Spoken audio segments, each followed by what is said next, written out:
Municipal commissioner Lyari town Hammad Andy Khan की सदारत में लियारी टाउन कौंसिल का इजलास हुआ। पार्लिमानी लीडर मलिक रियाज, वाइस चेयरमैन और दीगर अरकान जहाँ मौजूद थे। वहीं पर लियारी टाउन में मस्जिद 12 रबी अव्वल यानी आशिकान रसूल सल्लल्लाहु अलैहि वसल्लम को सहूलियात की फराहमी के साथ साथ आगे बल्दियाती सहूलतों की फराहमी के लिए लाएमल तय किया गया कि लियारी टाउन के लोगों को गली महलों की सतह पर बल्दियाती सहूलतों की फराहमी को यकीनी बनाया जाएगा। इस सिलसिले में एक टीम वर्क के साथ तमाम वाइस चेयरमैन कौंसिल के मेंबरान की मशावरत के साथ कामों को अंजाम देकर लियारी टाउन को मॉडल टाउन की शाहरा पर जिस तरह गामजन किया है, मिलजुल कर अमली तौर पर मॉडल टाउन बनाएंगे। हम्माद एंडी खान ने उम्मीद जाहिर की कि तमाम कौंसिल के अरकान उनका साथ देंगे और चेयरमैन नासिर करीम हो या मैं municipal commissioner Hammad Andy Khan,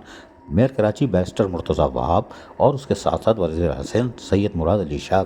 की मावनत से लियारी टाउन के लोगों को उनकी दहलीज पर ही बल्दियाती सहूलतों की फराहमी को हर हाल में यकीनी बनाएंगे और आने वाले दिनों में लियारी टाउन 6 महीने बाद तकरीबन मॉडल टाउन की हैसियत इख्तियार करना शुरू कर देगा। उन्होंने उम्मीद जाहिर की कि कौंसिल के मेंबरान जिस तरह दिल जमई से काम कर रहे हैं,